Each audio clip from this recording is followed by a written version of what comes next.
Assalamualaikum warahmatullahi wabarakatuh. Anak-anakku sekalian, hari ini kita akan belajar materi dengan judul sifat koligatif larutan. Nah, sebelum kita masuk materi, Ibu akan menjelaskan tujuan pembelajaran kita selama berada pada materi sifat koligatif larutan. Itu yang pertama, dapat mendeskripsikan penurunan tekanan uap, kenaikan titik didih, penurunan titik beku, dan tekanan osmotik termasuk sifat koligatif larutan.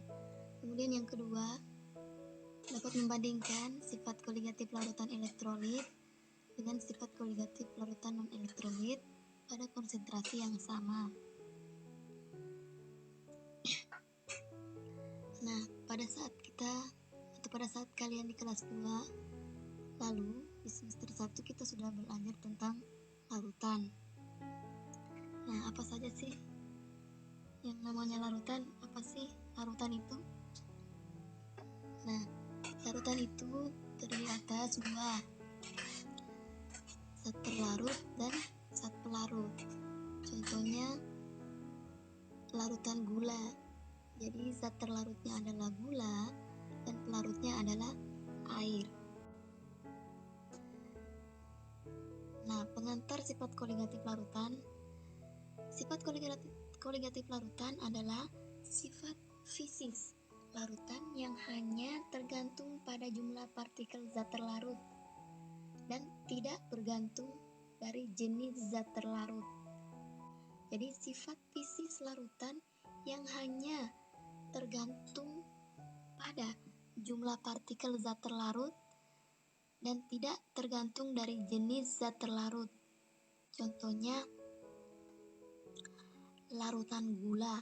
Misalnya kalau larutan gula berarti jumlah partikel gulanya itu yang diperhatikan. Nah, dengan mempelajari sifat koligatif larutan akan menambah pengetahuan kita tentang gejala-gejala di alam dan dapat dimanfaatkan untuk kehidupan. Misalnya mencairkan salju di jalan raya, menggunakan obat tetes mata atau cairan infus, mendapatkan air murni dari air laut, menentukan massa molekuler relatif zat terlarut dalam larutan, dan masih banyak lagi.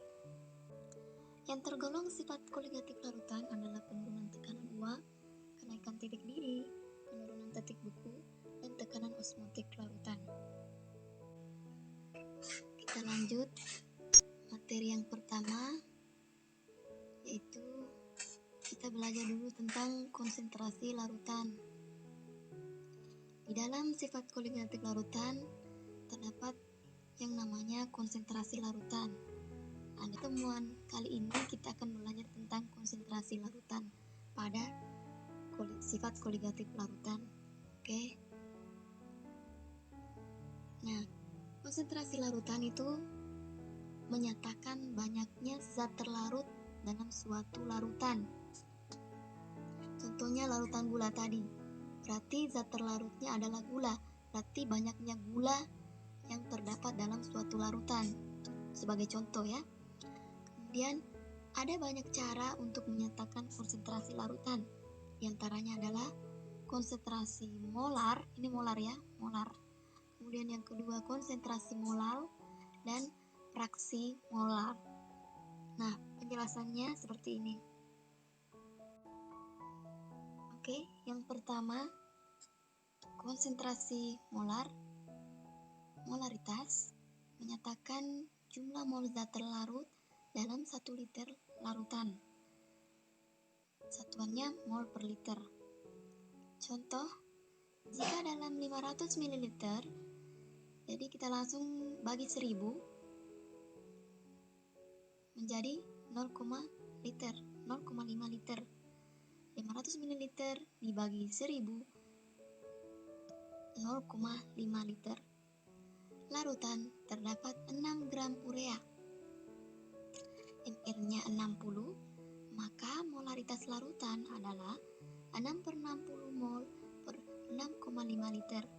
6 ini gram terlarut, dalam hal ini 6 gram urea, dan 60 ini adalah mr urea sama dengan 60 dibagi dengan gram pelarutnya.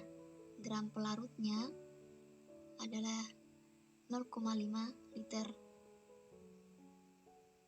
sama dengan 1/5 mol per liter atau 0,2 mol per liter atau sama dengan 0,2 molar.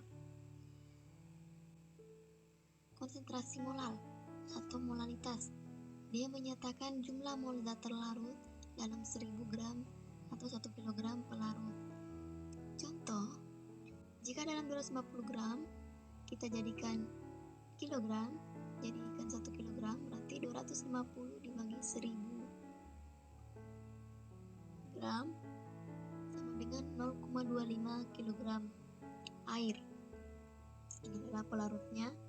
Terdapat 6 gram urea mr60, maka molaritas larutan adalah 6/60 mol dibagi 0,25 kg.